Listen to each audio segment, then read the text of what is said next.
¿Cómo están, amigos de las redes sociales?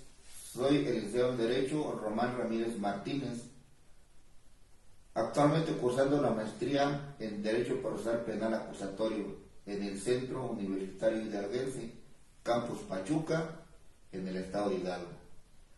El día de hoy les voy a platicar sobre los derechos de la víctima. Legalmente, ¿a dónde están fundamentados los derechos de la víctima? Están fundamentados en el artículo 20, apartado C, de la Constitución Política de los Estados Unidos Mexicanos, en el numeral 109 del Código Nacional de Procedimientos Penales y en el artículo 7 de la Ley General de Víctimas. ¿A quién se le llama víctima? Víctima es aquella persona física que haya sufrido algún daño. Esto puede ser físico, mental, emocional, o haber puesto en peligro sus bienes jurídicos como consecuencia de la comisión de un delito o violaciones a sus derechos humanos. También existe la víctima indirecta, son los familiares directos, puede ser el cónyuge, los hijos, los padres o hermanos, etc. Si alguna vez fuiste víctima de un delito en forma directa, en el peor de los casos perdiste a un familiar a causa de algún delito, ya sea por homicidio o un accidente automovilístico, o simplemente te asaltaron y existió algún tipo de detención, tienes derecho a una reparación del daño.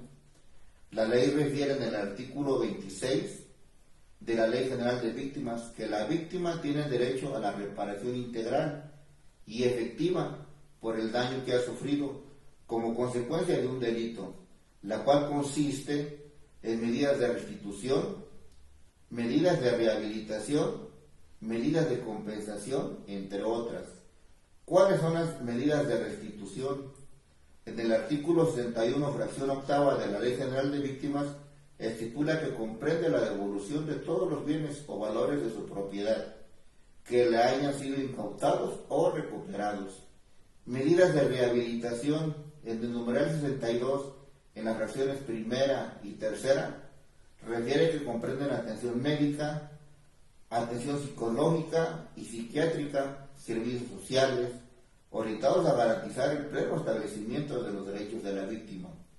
Medidas de compensación. En el artículo 64 de la Ley General de Víctimas manifiesta que consiste en la reparación del daño sufrido en la integridad física de la víctima, la cual comprende tanto los sufrimientos y las aflicciones causadas a las víctimas directas o indirectas. Pero seguramente se están preguntando, si fui víctima indirecta, puesto que en un accidente automovilístico falleció mi familiar, ¿a quién cobró ese dinero? Primeramente les comento, para que exista una víctima directa o indirecta, lógicamente tiene que existir un imputado, un acusado o un sentenciado. Esta persona es la encargada de llevar a cabo la reparación del daño en materia penal, y si no se resuelve, posteriormente sería por la vía civil. ¿Cómo es el procedimiento?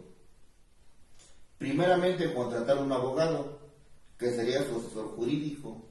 Este abogado lleva a cabo un trámite para ser el asesor jurídico de la víctima, en lo cual se tiene que realizar por escrito y posteriormente aceptar y ratificar el cargo. Y una vez que se encuentre en el procedimiento, este abogado tiene que proponer la cuantía del pago de la reparación del daño a la víctima. Aclaro, uno como abogado no podemos determinar la cuantía de la reparación del daño porque técnicamente no es nuestra especialidad. Nosotros los abogados nos apoyamos en peritos dependiendo del caso de que se trate. Pueden ser peritos en psicología, en psiquiatría, en trabajo social, peritos en contabilidad, peritos actuarios. O con ayuda de todos otros peritos es como calculamos la reparación del daño. La cuantía puede variar de acuerdo al caso, ya que todos son diferentes. Puede ser desde los 500,000 pesos o hasta los 30 millones, o podría ser más. Bueno, espero que esta pequeña explicación de los derechos de la víctima sobre la reparación del daño les sea de utilidad. Mi correo personal es romanramirez.abogado@gmail.com. Muchas gracias a todos por su atención.